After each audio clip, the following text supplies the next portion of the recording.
Hello, everybody, and welcome to the Friday Night Drive quarterfinal preview podcast. I'm Josh Welge here with Steve Soucie and Michael Welge, taping on a Wednesday afternoon. And guys, I don't know if we can top some of the activity that was going on last Saturday afternoon, Souce, between your game, my game, and several other games.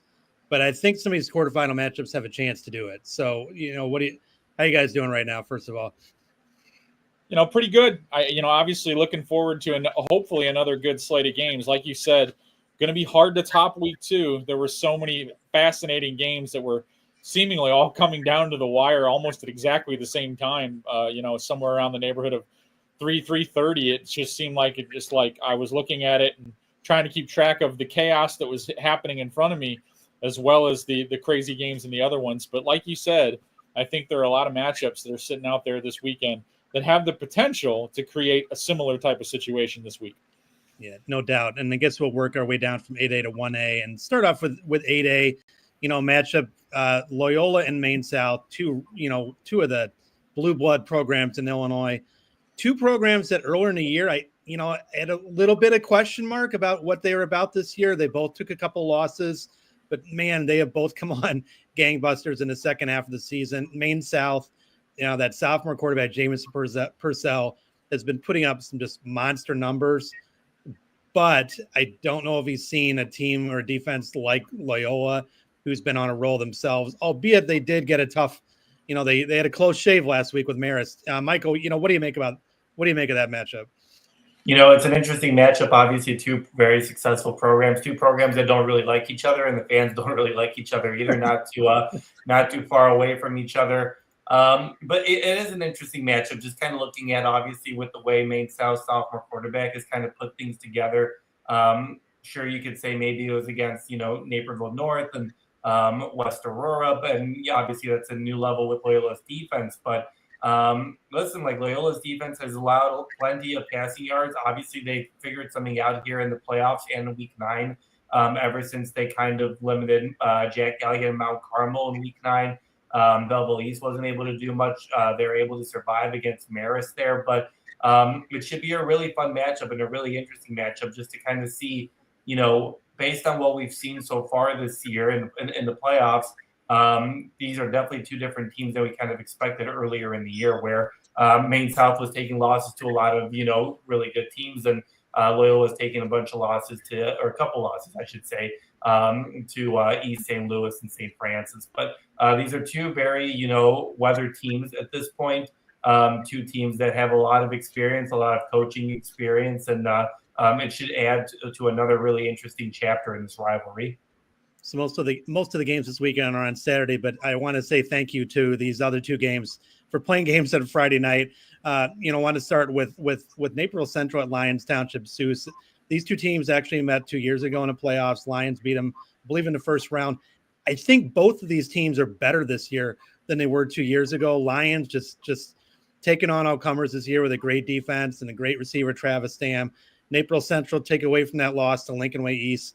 They just keep chugging along.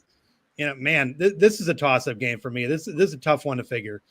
Yeah, it is for me too. You just kind of look at all these things, and I've been 1 foot on the Lions bandwagon for a portion of the season, and trying to decide if I want to pull up that second foot and put it fully on there. And so far in the playoffs, they've been very convincing wins for Lions. They're doing a really nice job, and Naperville Central, like you said, despite that one loss to the Lincoln Way Central or Lincoln Way East, excuse me, they just showed ways to win games. But if you look at their ledger, they've had a lot of close games. They've resulted in wins, but they've been relatively close games. So, I think they're a very good football team. Are they a top shelf football team? I still don't know if I've gotten that question answered. Even though they played competitively with Lincoln Way East, they still lost by 3 touchdowns. So it's like, are they 1B in this conversation, or are they a little bit farther down? Obviously, this game is going to kind of resolve that issue. Yeah, the thing with Naperville Central too is there's been other past years where they've had some guys, like they had Peyton Thorne a couple years ago, Jaden Reed now in the NFL. They have a lot of great players, but I don't know if they have like the big name stars that maybe they've had in the past. Maybe that's the reason why we think a little bit differently about them. And then they obviously took that loss to Lincoln Way East. But no, it should be a fun game. Another fun game on Friday night. Warren playing at York. Two teams that, again, there's times in the year where I'm kind of like, do they have teams capable of making the deep runs they've had in recent years? And they have both really answered the bell in the playoffs. So, I mean, York, extremely impressive back-to-back wins over Edwardsville and Oswego. They had 3 100-yard rushers last week. Quarterback's been tremendous. And Warren, I mean, Aaron Stewart, my goodness, every week it seems like he's 300, 350 yards. Yeah, you and I have talked about York a little bit individually, and I don't think either one of us have been able to get a clean read on them now. No. And I think what it's really coming down to right now is whatever we established, we were both wrong. That's really what it comes down to right now. I have no shame in admitting that. And as far as Warren goes, it's one of those things where I feel like I was talking a lot about them early in the season. And when they didn't get off to the greatest start, I kind of forgot about them a little bit, to be totally honest with you. And I forgot about what I liked about them, to be completely honest with you, too. So when I look at what they have, they have that blueprint. I talk about it a lot that I love in the playoffs, a strong running game, a good defense. Granted, they've given up more points than they traditionally do, but I still think this is the kind of program that understands the moment. And it's shown in these playoffs. When they have to clamp down, they've shown an ability to do it. And I think that's going to be a telling factor in this game right here. I think both of these teams are really good football teams. I'm going to be interested to see how this one plays out. Yeah, no doubt. In 7A matchup that, man, ever since the brackets came out, I've been looking forward to this game. I'm talking about Batavia hosting Downers Grove North, a game that darn near didn't happen. I mean, both of those teams, they really needed to just barely skate by. I mean, Downers Grove North won that defensive struggle. I mean, you were there for that Batavia point. Let's just say they pulled a rabbit out of their hat. Nothing against what they did. They were down 21-0. But the fact that both of those teams were able to get those wins, I almost feel a little bit better about them now, especially Batavia, the way they were able to come back the way they did. Yeah, they showed a component that maybe I wasn't sure that they really had, an ability to move the ball quickly through the air if they have to. Isaiah Brown's had a great year. No, I'm not disputing that they have a really good outside option at the wide receiver position. But did they have, the ability to, hey, we need to score in a minute and a half. Can we do that? I didn't know if they did. And they demonstrated on multiple occasions that they do. So that's an interesting thing for them moving forward. And I was waiting for Downers Grove North to have kind of an experience like this with Owen Lansu in the lineup, with a really good defense on the other side. Could they put the plow down and grind out a win if they have to? And they showed that they could, because a lot of their games this year with good opponents have been, higher scoring games where they've scored more themselves. Their opponent tended to score a little bit too. So, and that's kind of been their blueprint over the last year's run, this year's run. So I just was interested to see what happened if they came up against an upper echelon defense, if they'd be able to squeak out a win like this, and they were able to do it. So that was good for them. Yeah, great matchup, a matchup that, I mean, that's a semifinal quality matchup right there. Downers Grove North, Batavia playing each other. So really looking forward to that one. Another one that, man, I was kind of looking at the matchups before we got on here. It just kind of caught my eye, Michael. Quincy St. Rita, fascinating game. I mean, Quincy has just destroyed everything in its path in Illinois. I think they had the one close call against a team from Missouri, but now they got to go on the road to St. Rita, long drive, playing that Chicago Catholic League team. What do you make about this one? I'm very curious about that matchup. Yeah, I'm kind of curious to see, how this kind of plays, right? Because Quincy, I'm sure, has played obviously a lot of great teams and a lot of great opponents, but St. Rita really brings back an experienced defense. They bring back a lot of big guys on their defensive line. They can really block you, stack things up in the middle and kind of take away the run. So can you throw against the St. Rita defense is going to be a really interesting question to ask for Quincy, just based on you kind of saw against Willowbrook once their quarterback kind of got injured, that kind of took them away from their game. And St. Rita was kind of able to capitalize on some mistakes there. So I think that'll be really interesting to see. And for St. Rita, Nick Herman's able to run the ball. He's continuously done well. I know he's battled with some injuries this year, but Listen, we're seeing Rita can run the ball as well, and they've kind of shown an ability to throw it, kind of big plays as junior quarterback Stephen Armbrusters kind of come together. So it is a really interesting matchup, and I'm curious to see whether Quincy can kind of keep up with both St. Rita's size and kind of physicality. Yeah, no doubt. I mean, like I said, a couple hours ago, I was kind of looking at things and like, oh wow, that's a matchup that I totally missed. That's a really good one. So we'll see what happens with that. Kind of skating down to 6A, Geneva Lake Forest, fascinating matchup. Geneva, tremendous year. They keep it rolling. You know, they did get tested by Burlington for a while last week, but Talon Taylor did, you know, Talon Taylor type things. And Lake Forest, I mean, you know, they had that 98-yard drive at the end of the game to beat Libertyville last week. I honestly don't know a whole lot about them. I know their defense is pretty good. What do you make about that one? You know, that's a really interesting game on paper. This was kind of a game that I thought, just looking at the brackets before the playoffs started, that it would be Geneva and Libertyville here. Right. But, you know, I underestimated Lake Forest's ability to pull that game off. That's a really solid team. I think that conference was wildly underrated, especially at the top this year. You're seeing it now with Warren, Stevenson, Lake Forest still in the playoffs and in the quarterfinals right now. So it's a good setup for them. Yeah, your dog agrees on that. So moving down to 5A, and you know what jumps off me is a couple matchups involving CCL, ESCC teams against the cream of the crop in the Interstate A Conference. Nazareth going to Rochelle, St. Francis going to Sycamore. You know, Michael, what do you make about those two? You know, I have kind of expected, you know, after losing that week 9 game for Naz, I was kind of interested to see how they would kind of respond, especially in the first couple weeks of the playoffs here. And they've obviously responded with huge offensive numbers, 54 points against Payton, 42 points against Woodstock North. It seems like that offense has kind of picked things up. And, you know, when you're playing a team, when you're a team like Nazareth, obviously you've got the experience. Obviously you don't play down to your opponents, but it seems like, just based on how the last 3 years have kind of gone, it seems like the Roadrunners sometimes just need a little kick, right? Like they just need a little reminder of, you know, you have a lot of talent, you have a lot of good players, you should play like it. So that'll be a really interesting matchup against Rochelle, who made it look easy against Bennett with the 38-6 win. Can this defense limit Rochelle from putting up high numbers? You obviously saw them kind of do it a little bit sometimes this year. Obviously, they weren't able to do it against Mount Carmel. St. Francis picked up a good number. So I'm really curious to see how many, you know, defensive stops can this defense pick up in order to win this game. Yeah, then Soucie, I mean, that's Sycamore St. Francis game. I mean, Sycamore is just, it's some close games early on. Then they've kind of rolled since then. Now St. Francis coming in. I'm just, you know, a couple years ago, Sycamore played Nazareth in a semifinal game.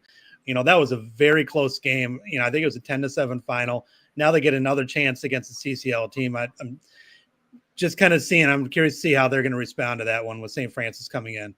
Yeah, and the other kind of layer to this is that, you know, Sycamore's had 2 relatively easy playoff games for this. Yeah. So they're going to have to amp up quickly to kind of adjust to the fact that the competition level has gone way up over what they've seen the last 2 weeks. Fortunately for them, the Interstate 8 was a little bit deeper than it's been in the last couple years. So they have had some challenges along the way, especially over the course of the second half of the season. I really like the way Sycamore is playing football right now, like I said, but I just wonder, you know, making that transition from having pretty easy games, including their week 9 win over Cahokia, who is also a pretty good football team. But still, they have not really been pushed at all for the better part of a month. And all of a sudden, they're going to be playing an opponent that is more than capable of beating them. So I think that's about as in my mind, that's about as close to a toss-up on paper as we've got in the quarterfinal games this week. Another matchup in the 5A bracket stood out to me. You know, Morris playing Morgan Park carrying the mantle of the Chicago Public League. I'm honestly don't know a whole lot about that team, but you seem to like them.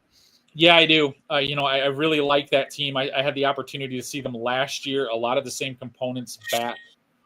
Defensively, I think they're quite good. I mean, it's hard to tell sometimes because of the public league schedule that they play, but they've carried that over into the playoffs against, granted, it hasn't been the strongest non-CPL opponents that they've had in the first couple of rounds, but they've done a really nice job of keeping people in check. The amount of points that Metamoris scored last week practically doubled the amount of points that they've allowed all season. So think about that for a minute. And I mean, it's not like Metamoris scored 50 points either. So, that I think this is a really good defensive team. I think it's going to be interesting because I think that Morris team is playing about as well on offense as they have all season after some mid-season to late season, regular season hiccups. So, it's an interesting matchup on paper. I lean towards Morgan Park there, but I also think this is going to be a pretty interesting game too. In 4A, leading off 4A is a really good matchup between CCL teams with DePaul Prep, St. Lawrence. St. Lawrence obviously made the finals last year. They look to be healthy now and kind of peaking at the right time. Got a good win against Wheaton Academy last week, but DePaul Prep, man, they've just had a historic season so far. Michael, what do you think about that matchup? Yeah, I'm really interested to see this matchup, or I won't be able to see it, I guess, in person, but I'm really just kind of see how it goes. Kind of stinks that they have to play against each other in the quarterfinals, obviously, just with they both got two nice prolific offenses, especially for St. Lawrence. They got their quarterback back. They got Harley Riz. He's still dealing with the nagging injury, but he looks much better than he did before. So it seems like St. Lawrence is kind of back to where they were at the beginning of the season when they started the year 5-0. But talking with Coach Adam Neeson for my notebook this week, he talked about listen, sometimes our offense has kind of shown up for a shootout, and sometimes it hasn't shown up for a shootout. So I'm really curious to see how St. Lawrence's offense looks and whether they can kind of keep up because, in the first two games of the season, the Pauls put up 48 points against Diet. They put up 38 points against Geneseo. It seems like, and other than their loss to Loyola, where they only scored, I think it was 7 or 3 points, they've averaged more than 28 points a game. So they've shown a strong ability in order to score the ball. So I'm curious to see whether St. Lawrence can kind of keep up with that pace. Another matchup in 4A, Soucie, that I love is that Dixon-Coal City game. I mean, Dixon, we talked about it before. I mean, this program has really, really come on and really had quite a year. And now they're playing Coal City, a traditionally strong program. What do you make about that one? It's interesting. It's one of those situations where you look at it kind of on paper and what they've done all year long. I think one of the things that kind of gets lost in the shuffle is with Coal City having those two losses where they lost to Morris to start the season and then the loss to Wilmington mid-season. I don't think people have an appreciation for how good this team is and the capabilities that it has. I mean, outside of those two games, their numbers are incredible, offensively and defensively, and not just good, like off the charts good. Like the amount of points that they're scoring, the fewer points that they're allowing. This is a really good football team, and not to take anything away from Dixon, because I think they've had obviously kind of a breakout season, getting so close to beating Byron. But this is one of those situations where I think both of those teams have pretty good defenses, and which one of them is going to bend and or break here, because both of them have high-powered offenses. They've scored a bunch of points. It's just going to come down to which one gets it done. I mean, you speak of losses. I mean, I think that Dixon, the way they lost to Byron and they came 15 seconds away from beating him, that might have given me as much faith in Dixon as anything, as their wins, is the fact that they were able to do that with Byron. I mean, Byron, they're great. So, that's a great matchup, Dixon and Coal City. Dipping down into 3A, matchup that I love, Wilmington. Keep reading great things about it, reading the stories that you've been at. They got a tough little road trip, though, this week, going to Durant-Pecatonica, a team from a really good conference, team that's put up a ton of points. Yeah, this is the kind of opponent that Wilmington doesn't have the opportunity to see a whole heck of a lot in who they play during the regular season. A lot of primarily running teams in their conference. And Durant-Pecatonica will run the ball, but they'll throw it too. Their quarterback is excellent, both a run and pass threat. It's just kind of a model of team that Wilmington doesn't play very often. However, Wilmington doesn't really have, I guess, a kryptonite, to be completely honest with you. This is such a good team defensively. And if they do get into a situation where it feels like that there's a team that might have the explosive capabilities of Dupec, Wilmington will just drop an 11-minute drive on you and just suck the life out of you. That's just what I've seen them do multiple times. They've won a couple of state championships over the last few years, and that's the model. They're able to kind of morph into whatever they have to be when they're playing somebody. Another matchup in 3A, Montini going to Princeton. Montini got that huge win, over Byron last week, really kind of vaulting forward. It's a game that they were kind of looking forward to all year long, but they admitted to me afterwards, they're like, obviously huge win, but we got 3 more to go. And Princeton is a tricky, tough opponent right after that. I mean, going on the road, Princeton's had a lot of success in the playoffs, and similar to Montini with Byron, Princeton lost to Montini last year in the playoffs. So I'm sure very much looking forward to that game. Michael, what do you make about where Montini's at right now? Obviously, he's feeling pretty good about themselves. Yeah, I mean, this kind of screams trap game, doesn't it? Obviously, you go through an emotional game like that in the second round against Byron. I mean, these are high school kids, obviously. Like, these aren't professional athletes by any means. So, I mean, you got to move on. And it seemed like just after the way you were talking with the coaches staff and the players after the game there, that they kind of realize that they need to move on and that they haven't won the championship yet. Like, it doesn't really mean anything. Doesn't matter what order you beat what team. So I'm really curious to see how this Montini team responds against Princeton. Having you travel to Princeton, obviously they beat Princeton last year in the same quarterfinal matchups. So I'm curious to see, can Montini kind of get over the hump of having the emotions and not falling for the trap, or does Princeton kind of give them a game and kind of adapt to what Montini did to them last year? So I think this is a really interesting matchup, especially since Montini has to go out there to Princeton. Yeah. In 2A, Moreau Forsyth playing Quincy Notre Dame. Soucie, a matchup between two teams that have been, near the top of their polls this year. Moreau has put up a ton of points. I admittedly don't know as much as you probably do about those teams. Tell me about that matchup. Well, I think this is the premiere of quarterfinal game of this group for a lot of different reasons. Before the tournament started and probably midway through the season, I'd kind of gotten it into my head that I genuinely believe Quincy Notre Dame is the favorite to win 2A. I've talked a little bit before about how, them joining the Central State 8 this year, I felt was a big step up for them, and they have responded to that with a plum. Their only loss this season was a week 1 loss to Quincy, who is obviously a 7A quarterfinalist. And ever since, they've just kind of gone through and wrecked shop in a conference that is loaded with 5A, 6A programs that are pretty solid. It's not like it's just a bunch of guys that are just average football teams. So that's a really good football team. And Moreau has had a nice track record of putting up a bunch of points, being kind of explosive. But over the last couple of years, they haven't been able to kind of get over that hurdle around this time in the postseason. They put together a great regular season, score a bunch of points. This looks like one of those games where it feels like Moreau could really make a statement if they're able to get that win and kind of put themselves in the driver's seat to maybe win 2A.